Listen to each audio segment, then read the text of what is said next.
sangat fenomenal. Senator dari olahraga, dari cabang olahraga tinju, dan suara terbanyak sepulau Kalimantan. Badan tinju amatir, Pertina namanya kalau di Indonesia, Persatuan Tinju Amatir Indonesia. Dan itu yang mewadahi untuk tinju amatir. Itu ujungnya tuh Olimpiade dong.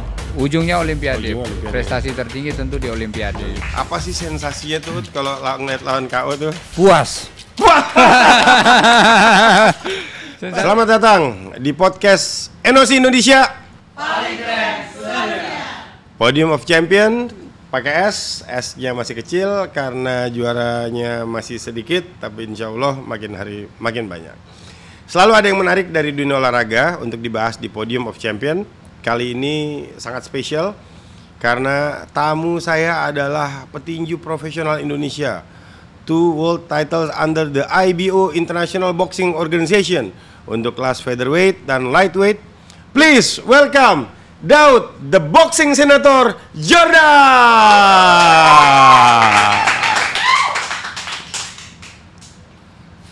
Pak Daud, apa kabar Pak Daud? Excellency, yang mulia. Baik. Kok ketawa? Enggak. Tadi saya salah sebut. Kan dulu namanya Daud Chino Jordan. Ya. Sekarang jadi Daud the boxing senator Jordan. Gimana cerita itu? Yang mana yang benar? Supaya kita bisa mulai manggilnya yang benar nih. Jangan sampai saya kualat lagi manggil Pak Daud nih. Sebetulnya saya kaku sekali karena abang jadi hostnya ini. Kan Daud kan udah sering diwawancara, ya kan? Kalau abang yang wawancara ini kaku rasanya gitu Iya, kan. kita santai-santai aja. Daud, apa kabar? Baik, Bang. Gimana perjalanan dari Sukadana? Tadi dari Sukadana kan? Iya, Bang. Kapan? Dari jam berapa dari Sukadana tadi? Pagi menggunakan kapal speedboat Mm-hmm. kurang lebih 4 jam sampai 4 jam setengah. Oke. Baru lanjut ke Pontianak, dari Pontianak ke Jakarta. Oh, baru sampai ke sini. Ya. Waduh, tepuk tangan dulu buat Daud. Effort yang luar biasa. Dan saya tahu perjalanannya gak gampang karena saya baru pulang habis Lebaran Haji kemarin. Dan terima kasih sudah mau datang ke Podium of Champion. Memang kemarin-kemarin ini tamu kita rata-rata Olympian. Ya. Yang mau berangkat ke Paris gitu. Ada juga Grisha Poli, ada Rio Waida, ada Eko Yuli, ada Chef de Mission Anin. Kali ini berbeda. Kali ini kita ngundang Daud karena Daud ini sangat fenomenal. Senator dari olahraga, dari cabang olahraga tinju, dan suara terbanyak sepulau Kalimantan. Artinya dari satu pulau Kalimantan itu ada berapa senator semuanya? Karena ada 5 provinsi dikali 4 artinya ada 20 senator. Jadi 20 senator itu Daud yang mendapatkan suara paling banyak di antara 20 senator yang lain, 19 senator yang lainnya. Ya, wah, betul. luar biasa. Tepuk tangan untuk Daud. Saya bangganya berkali-kali lipat. Kenapa? Karena kemarin saya sempat ngobrol sama Daud. Daud ini sudah sama-sama saya sejak umur 17 tahun. Dan sekarang Daud berumur 37 tahun. Berarti sudah 20 tahun kita sama-sama. Dan saya menyaksikan perjalanan Daud dari mulai bertinju sampai jadi juara dunia. Dan hari ini kita bangga melihat Daud menjadi senator kebanggaan saya Kalimantan. Sebelum kita ngobrol-ngobrol, ini kursinya dingin, Ut. Di sini kan dingin kan, berasa kan? Ya. Nah, ini ada jaket, kita bikin hangat sedikit.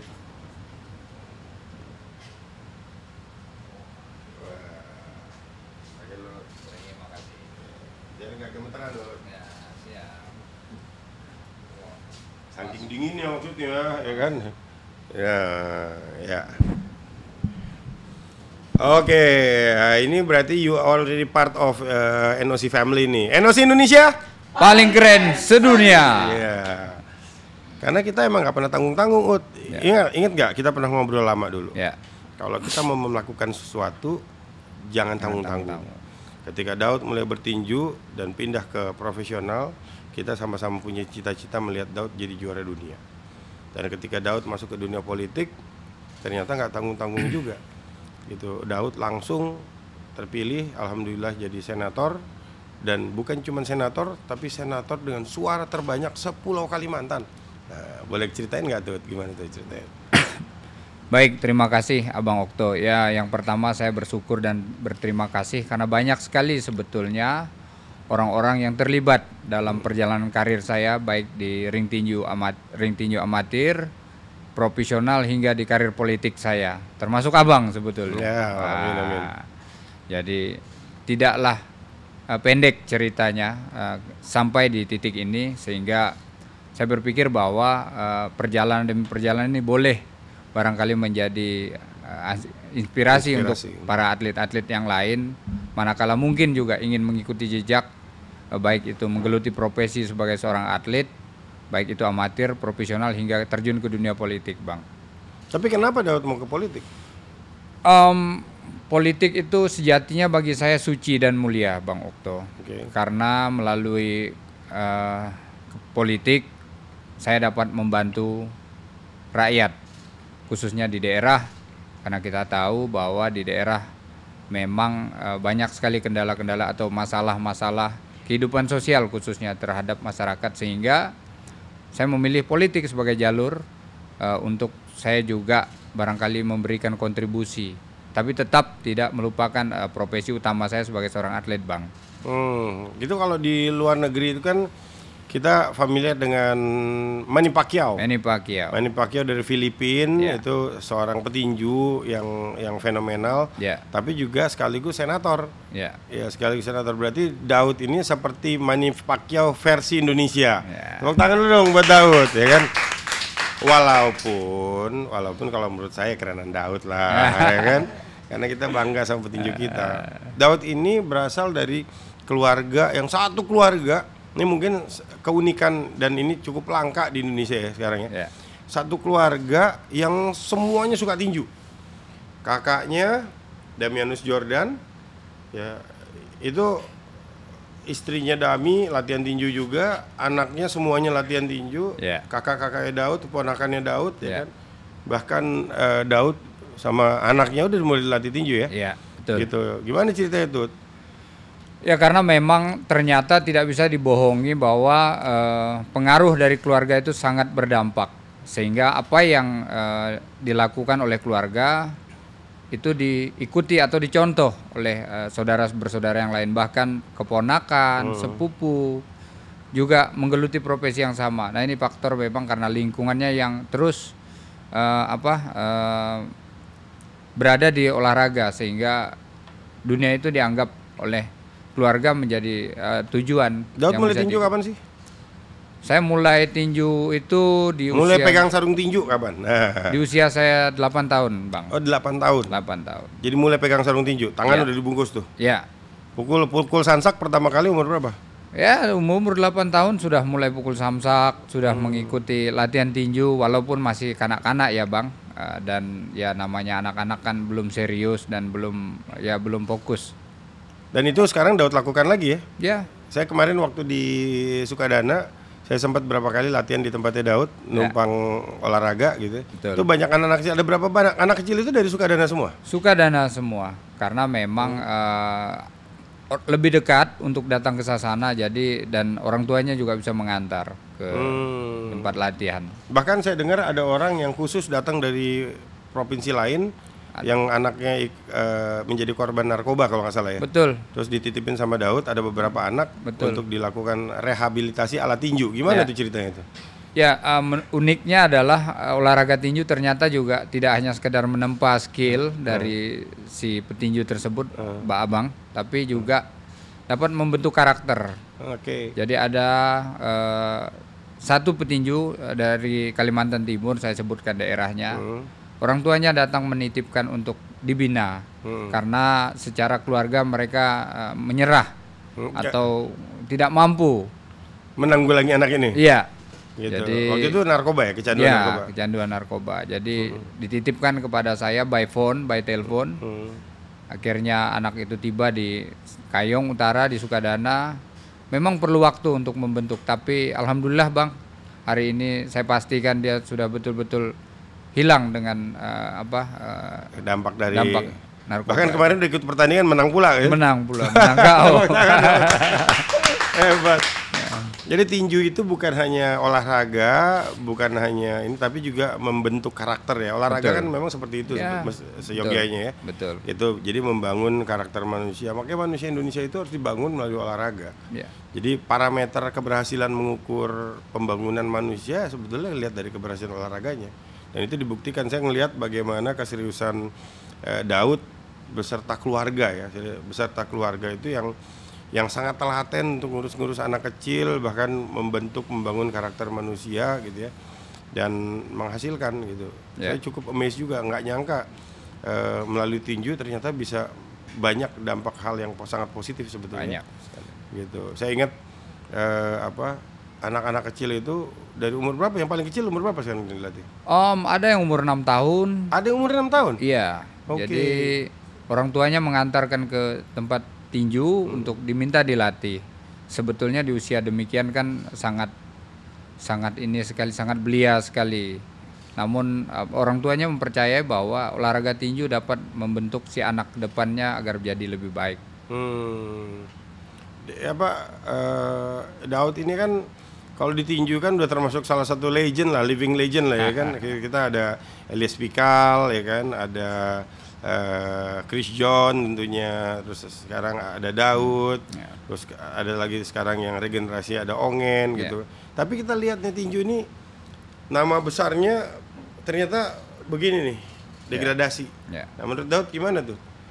Memang membangun olahraga tinju ini kan banyak orang-orang yang harusnya terlibat, termasuk Abang Okto sendiri kan pernah. Saya adalah orang yang diciptakan oleh Abang Okto menjadi juara dunia.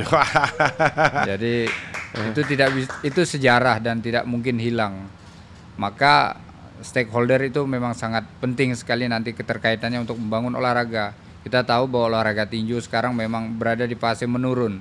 Artinya prestasinya, lalu frekuensi pertandingan juga menurun. Tapi saya kira kedepannya mungkin melalui lembaga, saya juga berkeinginan untuk tetap bagaimana membuat olahraga ini tetap eksis. Jadi di Indonesia. Jadi senator atau jadi Dewan Perwakilan Daerah itu punya muatan untuk mendorong olahraga tinju secara khusus atau olahraga secara keseluruhan gitu ya? Saya kira iya, karena hari ini sebetulnya pemerintah sangat peduli terhadap olahraga. Hanya memang butuh perwakilan atau praktisi olahraga yang bisa masuk di dalam sehingga bisa menyuarakan atau paling tidak bisa mengajak teman-teman untuk bisa. Oh, di DPR saya pikir cukup banyak ya, Ut.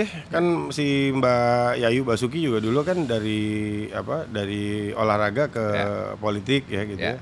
Terus saya rasa banyak nama-nama besar yang masuk di politik gitu. Daud, tapi ini sekarang muncul dari DPD. Gitu. Kenapa DPD bukan DPR? Yang pertama, saya merasa bahwa DPD bagian yang sangat bisa menerima kehadiran saya di sana, Bang, baik itu masyarakat maupun juga lembaganya, sehingga saya merasa DPD di luar partai saat ini jadi tetap netral ya, tetap nggak ada tidak berwarna gitu. Betul. Ya. Saya juga waktu saya menjalankan tinju ini kan sempat beberapa waktu jeda kosong itu ternyata Daud juga bawa promotor muda ya. Saya ingat waktu itu ada Santos, terus ada si Armin, ada Vicky. Nah, terus sekarang muncul nih yang baru-baru lagi nih kan. Gitu, walaupun sekarang yang muncul malah tinju selebritis saya lihat gitu kan. Tapi mungkin dari situ mudah-mudahan olahraga tinju ini bisa didongkrak kembali karena tinju itu olahraga yang sangat sportif gitu. Dan saya kira daripada berantem di jalan mendingan berantem di ring tinju lah gitu ya. Gitu. Kalau Daud ngeliat itu gimana? Ya, saya melihat sebetulnya bahkan di awal-awal karir saya kan ketika melawan Chris John selebritis sudah terlibat. Manakala justru sebetulnya abang yang menjadi promotor ada Bro Raffi Ahmad dan teman-teman yang lain. Jadi dunia selebritis hadir di olahraga tinju sebetulnya tidak asing dan regenerasi selalu tercipta karena banyak sebetulnya anak-anak muda yang suka dengan olahraga tinju sehingga mereka tertarik untuk menjadi promotor. Tinju ini sebetulnya olahraga yang enak sebetulnya, olahraga yang gampang, bela diri yang gampang. Ya. Kenapa? Karena nggak ada hierarki kan, begitu latihan langsung. Habis itu kalau bela diri yang lain kan harus pakai sabuk, harus pakai apa. Betul. Ini langsung aja pukul-pukulnya terus gitu ya. Gitu. Sekarang ada berapa banyak anak yang di tempatnya Daud? Kalau di tempat saya kurang lebih 20 orang yang memang konsisten berlatih di luar yang tinggal di rumah. Oke, ada yang tinggal di rumah juga? Ada, ya. Artinya yang 20 itu tinggal di gym. Nah, yang sisanya mereka tinggal di rumah mereka masing-masing. Namun setiap hari mereka datang berlatih, baik khususnya kalau yang sekolah tetap di sore hari, Bang. Oh, jadi yang 20 tinggal di gym. Ya.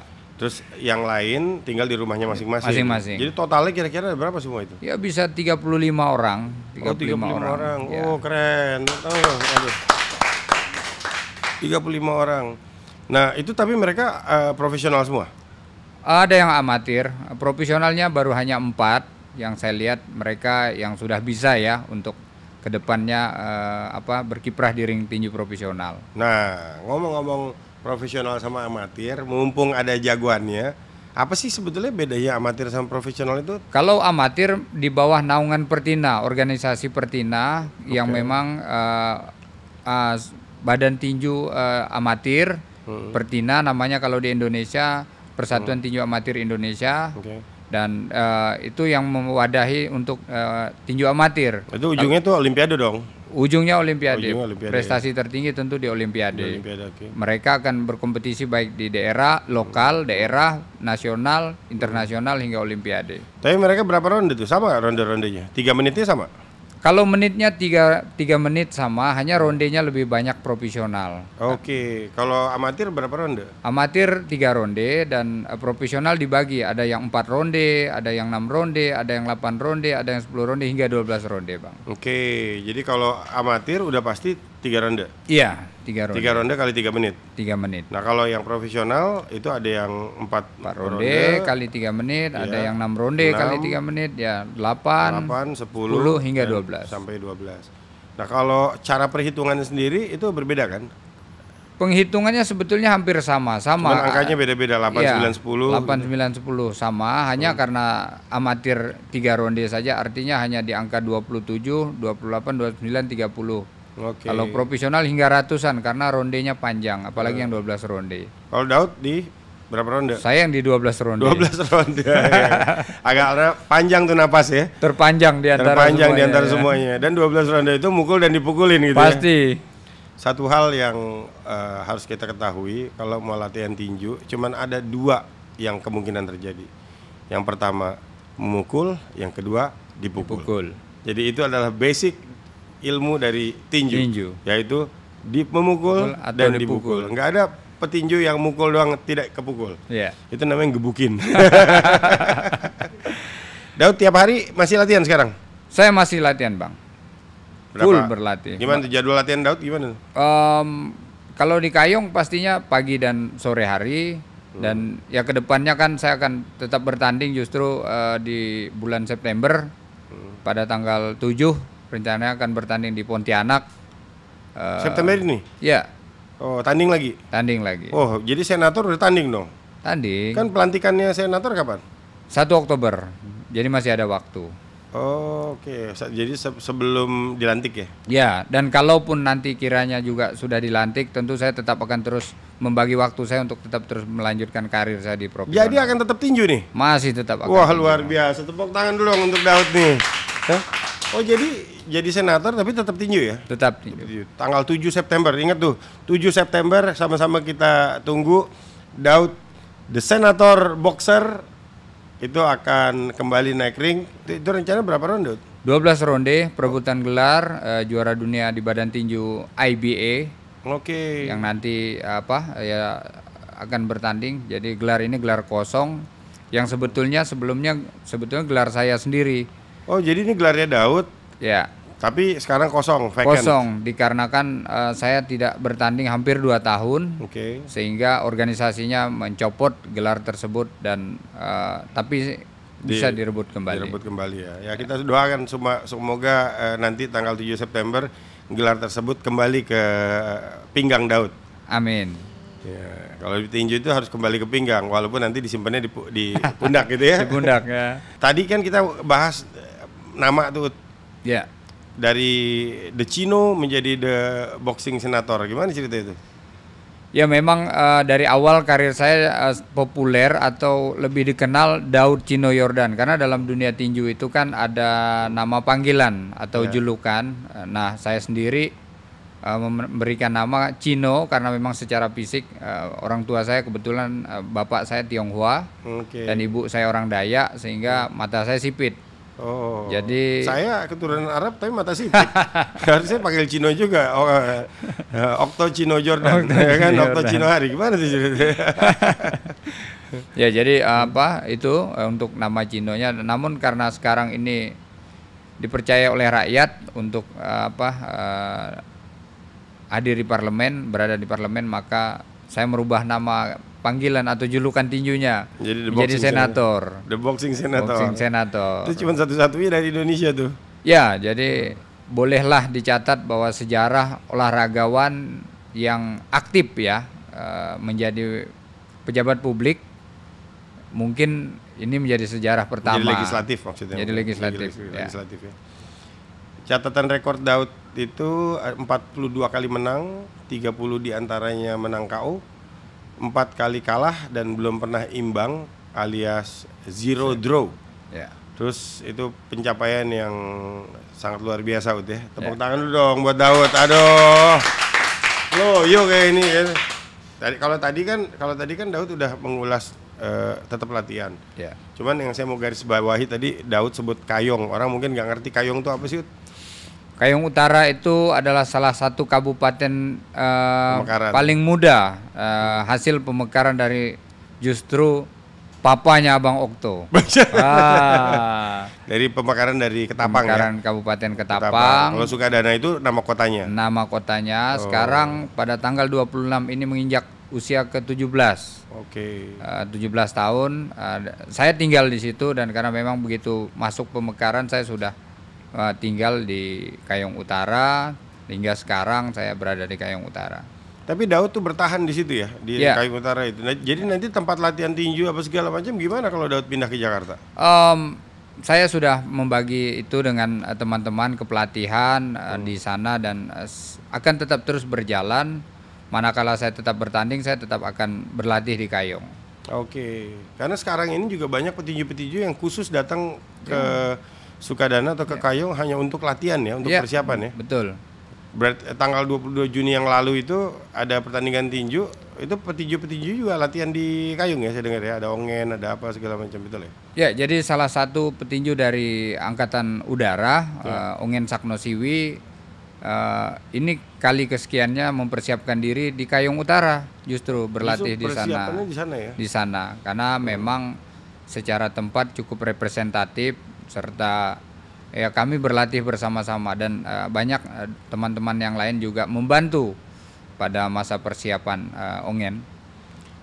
Tinju ini saya ingat dulu waktu kita sama-sama di tinju itu kesulitannya itu memang mencari lawan latih ya, sparring partner ya, sparring partner. Makanya sparring tinju itu cukup krusial dan di Indonesia cukup langka juga gitu, karena kalau udah jadi juara dunia siapa yang bisa ngelawan juga gitu ya.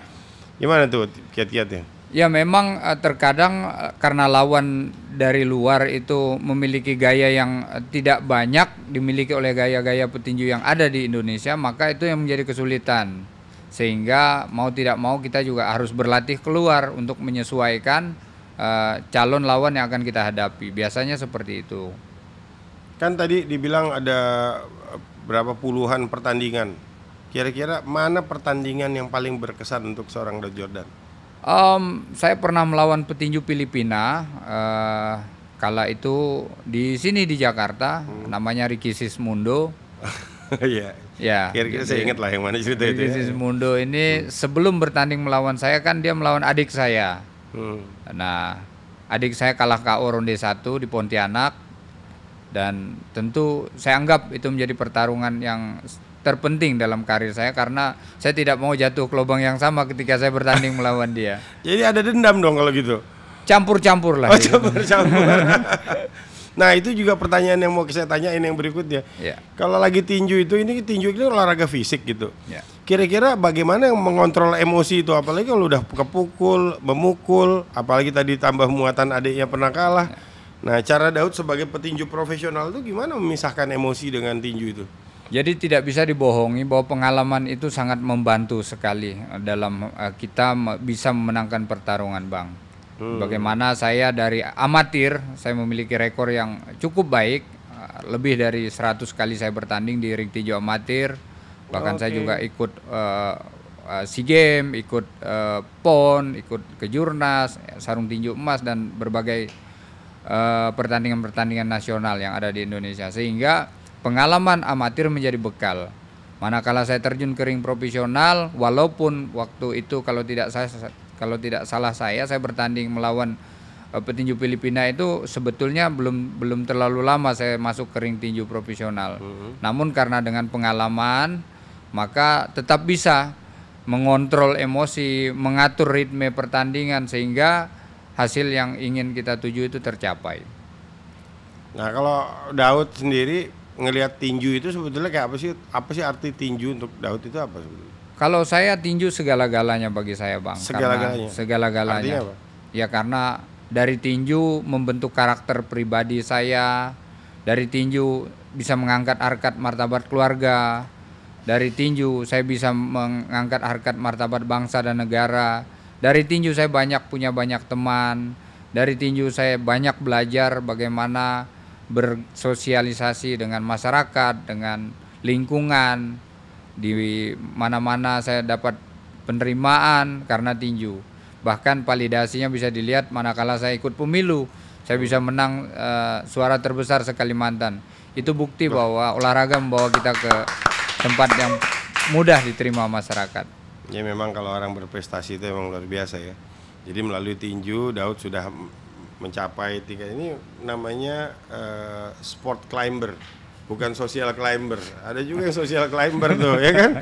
Ada social climber, ini sport climbing, true sport gitu kan? Dan itu sangat positif. Si Daud sendiri di tinju artinya udah berapa tahun? Tadi udah 100 pertandingan amatir, terus 40 tanding profesional ya? 47 kali bertanding, 42 kali kemenangan di ring tinju profesional. Sisanya ada yang draw, ada yang kalah tadi. Oke. Berarti dikoreksi berarti saya itu. Berarti 47 kali bertanding, 42 menang, 31 kali kemenangan KO.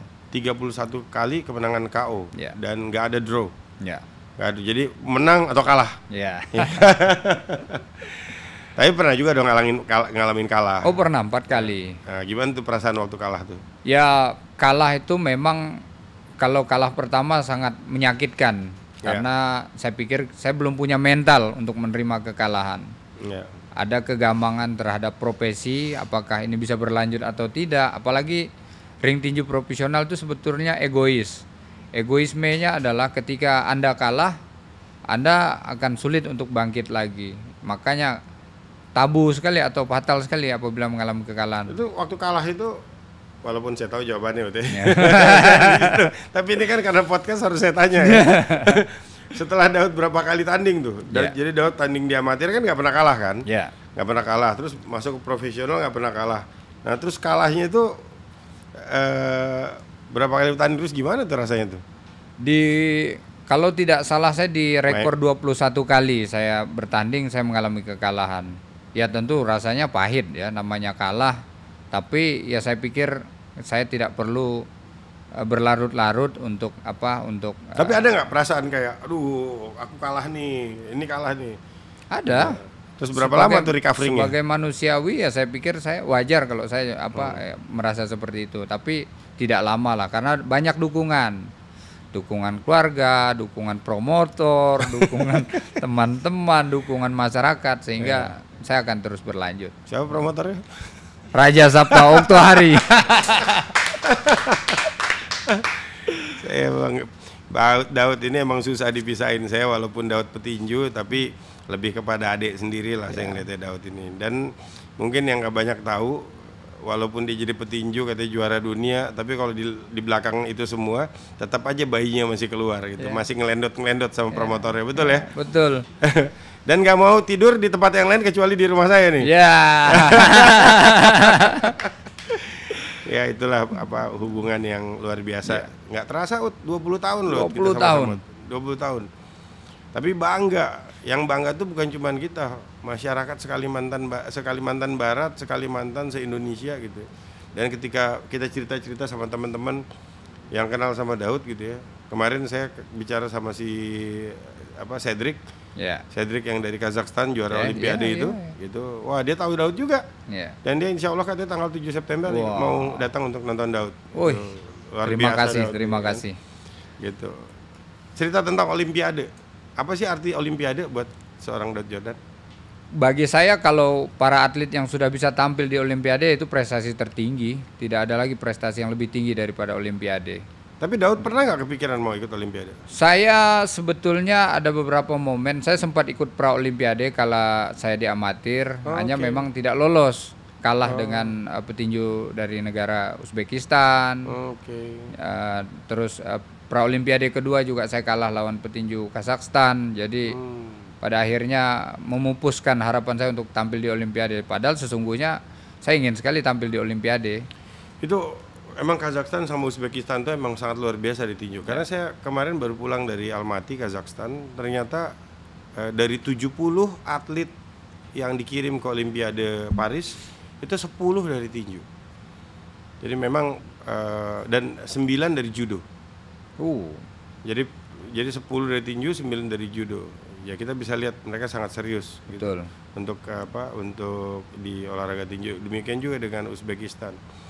Kalau di Indonesia memang masih belum, tapi cukup bangga, karena walaupun kita belum mengirimkan atlet ke Olimpiade, tapi ternyata kita berhasil mengirimkan satu wasit dari Indonesia yang namanya Boy Pohan.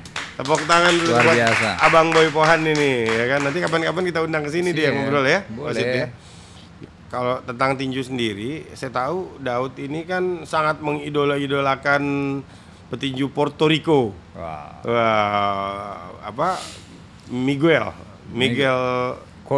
Miguel Cotto. Itu nama anaknya Daud kan? Ya. Daud anaknya berapa ya? Anak saya 2. Yang pertama namanya Miguel Angel Jordan. Jordan. Yang kedua Michael Jordan. Ya. Oh, dua-duanya laki-laki. Ya. Miguel Angel Jordan sama Michael Jordan. Ya. Miguel itu dari Miguel Cotto. Ya. Gimana ceritanya itu? Ya, jadi waktu saya sekolah SMP persisnya, saya sudah melihat petinju Puerto Rico ini karena dia jebolan Olimpiade juga di Sydney tahun 2000. Nah, manakala saya bersekolah di Jakarta, hari-hari saya berlatih, tapi kala itu sering terlihat di televisi siaran langsung Miguel Cotto bertanding di Indonesia. Nah, jadi saya melihat bahwa gaya bertarung dari Miguel Cotto ini sangat menarik untuk seorang petinju profesional karena memang jual beli pukulan. Nah, itu Daud banget tuh. Ya. Jual beli pukulan. Jadi mengambil resiko tinggi memang dengan gaya itu, tapi saya pikir gaya itu memang lebih banyak diminati baik petinju-petinju Amerika Latin hingga petinju-petinju dunia, rata-rata pasti gayanya seperti itu, yang top-top dan yang hebat-hebat. Daud itu kalau tinju kan kita lihat nggak pernah mundur, maju ya terus. Jadi lawan itu selalu tertekan gitu ya. Itu strategi memang ini dipakai sama Daud ya. Ya, kembali lagi di dunia tinju itu hanya 2 rumusnya. Mukul atau dipukul. Jadi walaupun ngeblok itu tetap aja pukul juga. Tetap harus mukul. ya? Kalau enggak kita dipukul. Jadi makanya Pressure terus. Hebat. Tepuk tangan dulu dong buat Daud. Enosi Indonesia. Makin menjaya. Itu lihat di belakang itu. Wah, Grace. Hah? Ini Grace. Siapa? Grace Poli. Ada story gak sama Grace Poli? Ada. Nah, gimana cerita itu? SMP dan SMA saya satu bangku dengan Grace. Satu bangku sama Grace. Ini nggak banyak tahu, harusnya kita panggil sama Grace juga nih. Ya. Kemarin Grace kita undang ke sini juga. Ya. Udah jadi pembicara di sini di edisi pertama, walaupun edisi masih belajar, gitu. Ya. Tapi saya sangat terbantu sama Grace. Grace itu sekarang gold medalis, salah satu inspirasi yang luar biasa di olahraga Indonesia. Dan sekarang menjadi bagian dari keluarga besar NOC. Jadi komite eksekutif di sini, jadi KE, jadi Exco di Komite Olimpiade Indonesia. Luar biasa. Dan saya udah dengar ceritanya, karena waktu saya cerita sebut nama Daud, saya bilang, Bang, Daud itu satu bangku sama saya. Boleh cerita nggak, gimana tuh? Ya, jadi kala itu Pertina, Persatuan Tinju Amatir Indonesia, merekrut para petinju-petinju potensial dari berbagai daerah. Disekolahkan di sekolah SMP SMU Ragunan, Negeri Ragunan di sini di Jakarta. Saya satu di antara yang terpilih dari Kalimantan Barat, dan Grace ini juga salah satu atlet yang terpilih dari cabang bulu tangkis dari Manado, Sulawesi Utara. Nah, kami tinggal bersama-sama di Ragunan karena di sana memang komplek atlet dari seluruh cabang olahraga yang di mana pembinaannya dilakukan oleh pemerintah, sehingga bertemulah dengan Grace. Nah, manakala waktu itu ternyata memang satu angkatan, jadi bersekolahnya satu sekolah sama-sama, bahkan satu kelas, bahkan satu bangku. Jadi ceritanya, ya saya bangga sekali dengan Grace memiliki prestasi yang luar biasa di bulu tangkis hingga meraih medali Olimpiade, dan saya nonton waktu Grace bertanding di Olimpiade. Terharu. Iya tahu, tapi kalau podcastnya belum selesai gimana, Grace? Iya. Ini lagi punya bintang tamu, katanya teman satu bangku kamu nih. Siapa nih? Daud Jordan. Langsung tahu dia. Coba tuh lihat tuh. Hai Grace. Halo. Hai, apa kabar? Halo Bang Daud. Hai, apa kabar Udah jadi Grace? senator dia sekarang. Wah. Thank you. Kalau Grace jadi ambasador, kalau Daud jadi senator. Jadi satu bangku ini satu bangku berkualitas berarti zaman dulu nih. Ini benar-benar satu bangku. Tukang tidur kita di bangku belakang. Grace, ingat nggak kita punya banyak nota hutang loh di kantin. Iya. Tapi itu masa-masa perjuangan ya Grace. Hebat. Saya salut pada dirimu. Sukses. Enggak, sebetulnya saya telepon ini atas nama yang punya kantin. Karena dia mau nagih sebetulnya, Anda pada jadi orang hebat, katanya udah waktunya bayar utang. Aduh, Abu kantin udah nggak ada tuh kantinnya di situ. Nanti kapan waktu kita reunian di Ragunan, Grace? Siap, oke. Ya, Kalau sukses reunian ya. gue diundang lah, ya kan, Bang Okta diundang juga. Sukses, ya. siap. Dan Grace ini sekarang bukan cuma jadi Olimpian, bukan juga jadi ambasador, tapi juga jadi pengusaha yang menjadi salah satu sponsor dari acara kita. Ini, On Point, ya kan? luar biasa. On Point. biasa. Grace, makasih banyak. Grace, sampai ketemu besok. Oke. Oke, Grace. Dadah. Bye. Selamat pagi. Bye. Daud. Dadah. Gimana sih sosok Gracia Poli di mata Daud tuh gimana sih? Dia luar biasa, Bang. Dia yang saya tahu dia yang dulu ceritain dulu dari dulu gimana? Dari dulu dia betul-betul latihan keras, bahkan sering cedera sebetulnya dulu waktu saya lihat zaman-zaman latihan. Tapi dia memang punya semangat yang tinggi sekali, maka tidak bisa dibohongi. Atlet yang punya semangat tinggi dan dedikasi tinggi serta totalitas, maka terbukti hasilnya menjadi juara, menjadi sukses, menjadi hebat di profesinya. Usaha tidak mengkhianati hasil, Tidak mengkhianati. hasil tidak mengkhianati usaha. Tidak mengkhianati hasil. Gitu ya. Dan saya lihat jatuh bangunnya Daud sama Grace tuh kurang lebih sama gitu, karena saya menjadi saksi juga bagaimana seorang yang sedang berjuang itu nggak selamanya di atas, ada kalanya dia betul-betul jatuh, dan pada saat jatuh itu ada di titik mungkin titik terendah, tapi pada saat dia bangkit kembali itulah mental juara. Dan itu ada di sosok Daud Jordan dan Gracia Poli, kebanggaan Indonesia. Tadi udah disebut ya, Ut. Ya. Tadi udah disebut tanggal 7 September mau kembali naik ring. Ya. Ini artinya Daud udah back on business gitu, balik lagi ke ring tinju gitu. Ya setelah itu mungkin ada rencana-rencana lain yang Yes, pastinya setelah beberapa kegiatan di Jakarta ini saya kembali dan saya mulai masuk ke pelatihan untuk menghadapi pertandingan di bulan September. Yang melatih siapa? Minggu pertama Damianus Jordan, abang saya sendiri. Oh, kakaknya ya, Ya. kakaknya Daud ya. Dan Ya. dia Dami itu pelatih Daud kan memang dulu. Ya, dari awal dari amatir sampai sekarang Damianus yang melatih saya. Walaupun dibantu oleh beberapa teman yang lain. Tapi Dami itu memang pelatih sejati kalau menurut saya. Jangankan Daud, istrinya, anaknya semua dilatih tinju sama dia. Tepuk tangan buat Damianus Jordan. Ya. Kemarin waktu di Sukadana saya lihat istrinya latihan, anak yang perempuan latihan. Anaknya umur berapa itu? Ya umur mungkin 8 tahun atau 9 tahun juga. 8 tahun, masih dia. kecil anaknya perempuan dan udah latihan tinju. Ya. Gimana persiapan untuk menjelang 7 September? Persiapan baik dan saya tentunya memohon doa restu dari seluruh masyarakat Indonesia agar nanti bisa memenangkan pertarungan di tanggal 7 September melawan petinju Argentina dan bisa mengibarkan bendera merah putih di penghujung tahun 2024. Keren, tepuk tangan untuk Daud. Tapi senator boxing ini boxer atau boxing sih? Boxing. Oh, di senator boxing ini berarti awal ini pertandingan pertama Daud sebagai senator ya? Iya, betul. Nah, abis itu tanding terus. Saya akan terus bertanding. Kapan berhentinya? Saya belum pernah berpikir untuk kapan berhenti. Waduh, jawaban yang sama yang kita dapatkan dari juara yang lain. Ya. Hampir setiap juara yang saya tanya begitu dibilang kapan berhenti, jawabannya seperti itu. Tapi Daud ini kan kemarin akhirnya bisa merasakan apa yang saya rasakan. Cerita dong. Ya, jadi mungkin buat para penonton ya, Enosi, sahabat Enosi. sahabat Enosi, bahwa menjadi promotor itu tidak mudah.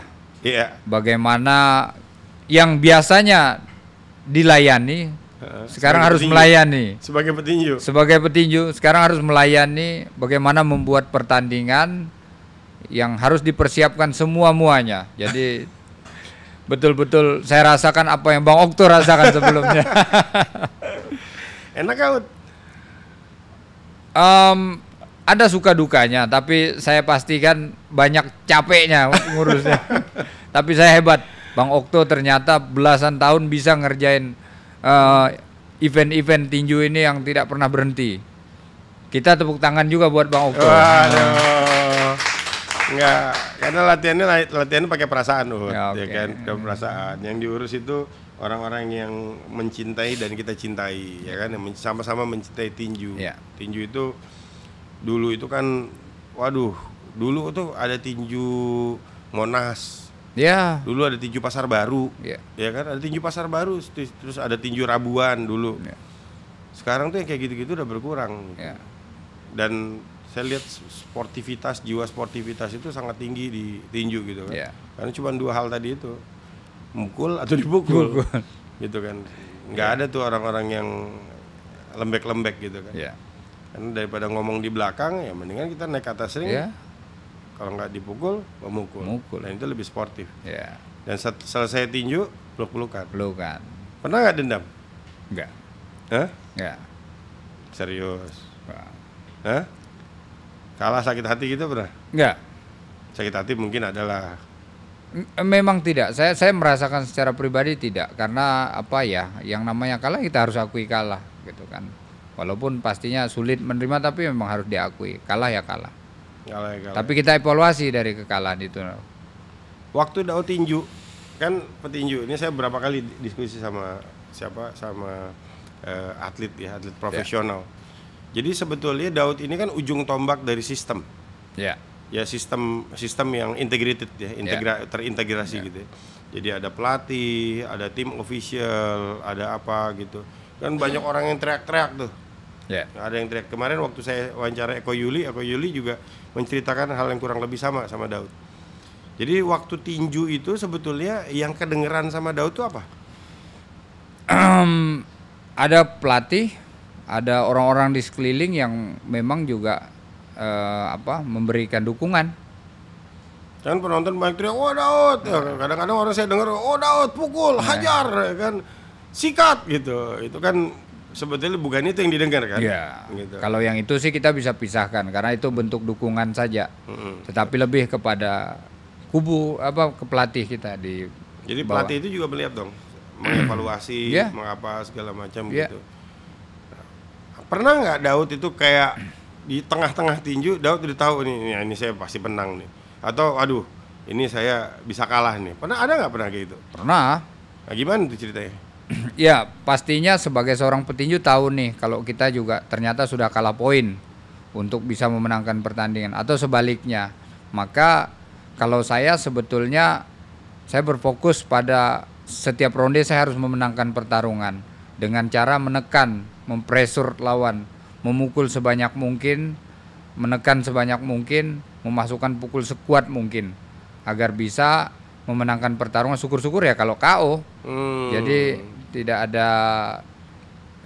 ada kontroversi atau mungkin Mutlak berarti. mutlak. Ya. Karena saya berapa kali saya tanya sama Daud juga kan, kalau KO itu dianggap bonus ya sebetulnya. Ya, bonus. Jadi bukan tujuannya KO gitu ya. Ya, Jadi tinju tetap konsisten dengan sistem yang sudah dilatih. betul. Kalau dapat KO berarti itu adalah Bonus. bonusnya. Tapi sebetulnya bukan itu ya. Ya, Gitu. Tapi fokus untuk KO itu selalu ada gitu. ya. Mana sih tinju yang paling susah untuk itu, untuk Daud tuh sebetulnya menurut Daud? Tinju ini ada dua style, Ya. fighter dan boxer. Juga ada yang southpaw dengan yang kanan, ada yang kidal, ada yang kanan. Southpaw itu kidal artinya. Kidal, ya. Dua gaya ini kan umum saya dapatkan, saya berhadapan dengan kanan. Ya. Manakala saya berhadapan dengan kidal, itu agak cukup sulit untuk menyesuaikan karena memang jarang bertanding melawan petinju kidal. Terus juga ada dua gaya tadi, ada yang boxer, ada yang fighter. Boxer itu adalah petinju yang tipikal jenis memukul, habis itu dia menghindar dengan cepat, dengan Muhammad Ali. gerakan dia diantaranya Muhammad Ali. Oke. Nah, ada yang tipikal fighter yang memang jual beli pukulan, adu pukulan. Nah, dua tipikal ini memang saya lebih senang kalau ketemu yang fighter karena kalau tidak saya yang KO, dia yang KO. Aduh, itu petarung sejati tuh. Ya. Jadi tanggal 7 September KO nggak nih kira-kira? Saya pastikan akan KO. Wah, gitu dia. Ngapain tanggung-tanggung ya kan? Ngapain takut-takut Iya, ya kan? saya merindukan kemenangan KO. Woi. saya. Apa sih sensasinya tuh kalau ngeliat lawan KO tuh? Puas. Sensasinya puas dari hasil latihan kita. Jadi fun question. Miguel Cotto atau Manny Pacquiao? Miguel Cotto. Miguel Cotto. Manny Pacquiao atau Floyd Mayweather? Manny Pacquiao. Oh, Manny Pacquiao. Ya. Kenapa? Karena Manny Pacquiao fighter. Oh. Gaya yang sama yang saya miliki. Kalau Miguel Cotto sama Pacquiao? Karena mereka pernah bertanding, menang Pacquiao. Oh, menang Pacquiao. Menang Pacquiao. Terus kenapa pilihnya Cotto? Karena Miguel Cotto ada sebelum Manny Pacquiao. Jadi petinju atau jadi senator? Dua-duanya. Kalau pilih salah satu? Tidak ada pilihannya. Oh, enggak. Aduh, bahaya nih ya kan. Tapi saya jangan dipukul ya, Ot, ya. Impian yang belum terwujud sampai sekarang? Banyak. Salah satunya yang paling besar? Saya ingin kembali juara dunia lagi. Dan tentunya lewat politik saya bisa membantu masyarakat. Selain itu mungkin ada lagi, Ot? Dan kedepannya ada petinju Indonesia yang tampil dan juara di Olimpiade juga. Amin. Yes. Wah, itu yang kita pengen. Tapi kita nggak tahu tahun kapan ya. Tapi saya yakin, Pak, nggak ada yang nggak bisa. Ya. Nggak ada yang nggak bisa. Insya Allah pasti bisa. Dan kalau Daud terus konsisten, selain bertinju menjadi inspirasi, udah gitu jadi promotor juga, tapi terus menjadi pelatih, Ya. menciptakan regenerasi. Ya. Ya, rasanya makin dekat melihat seorang petinju Indonesia yang bisa Set. ikut Olimpiade Olimpiade. dan menang. Amin. Mungkin Daud mau jadi ketua Pertina? Nah, nanti saja. Nanti saja. Tapi mau nggak? Kita lihat. Ini udah jadi politisi nih, jawabannya sangat politis.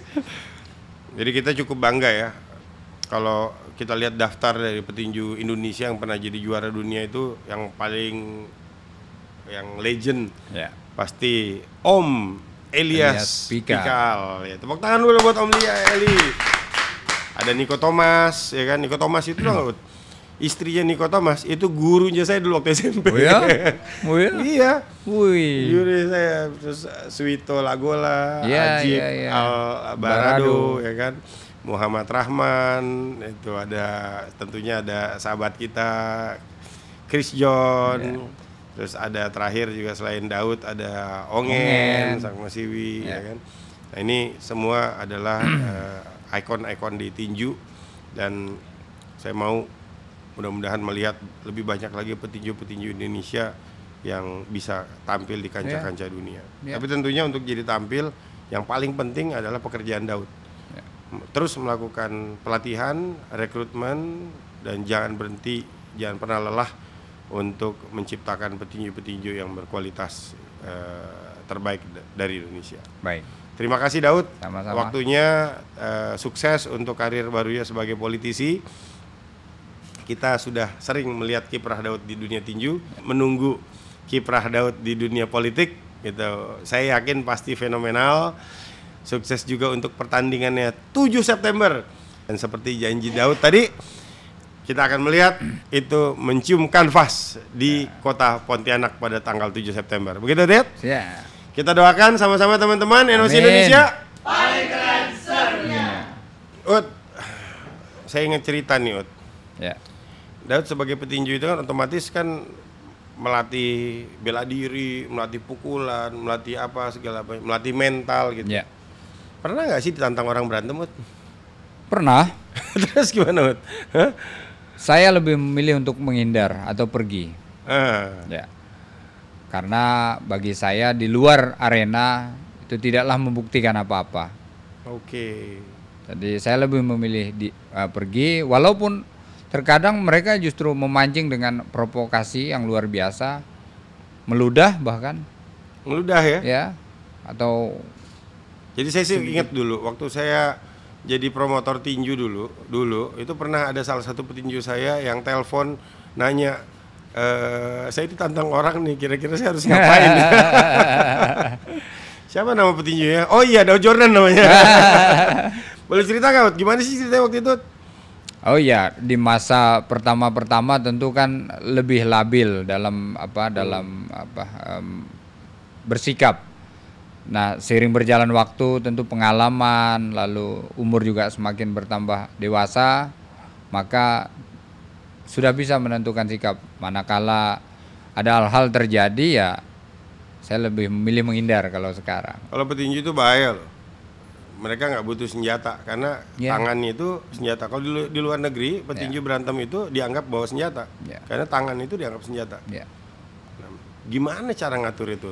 Ya, karena memang petinju kan terlatih ya, setiap hari berlatih, secara otomatis naluri atau insting untuk menghabisi lawan itu jauh lebih daripada- tinggi dibanding orang awam atau masyarakat umum.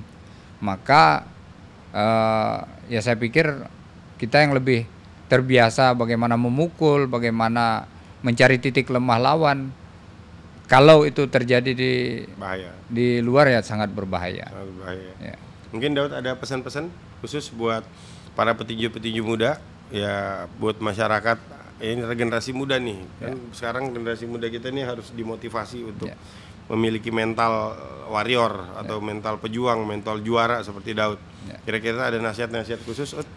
Ya, saya berpesan kepada para atlet muda yang menekuni profesi khususnya tinju ya di Indonesia. Ya, saya berharap kalian tetap terus menanamkan semangat yang tinggi untuk tetap bisa berprestasi sehingga nanti bisa membanggakan keluarga, bisa membanggakan daerah, bisa membanggakan bangsa Indonesia Dan tentunya kita bisa berguna buat bangsa ini dan bisa menularkan itu kepada atlet-atlet yang lain juga. Nasihat seorang Daud Jordan kepada anak-anak muda, anggap aja lagi ngomong sama si Michael atau Miguel gitu, kira-kira nasihatnya seperti apa sih?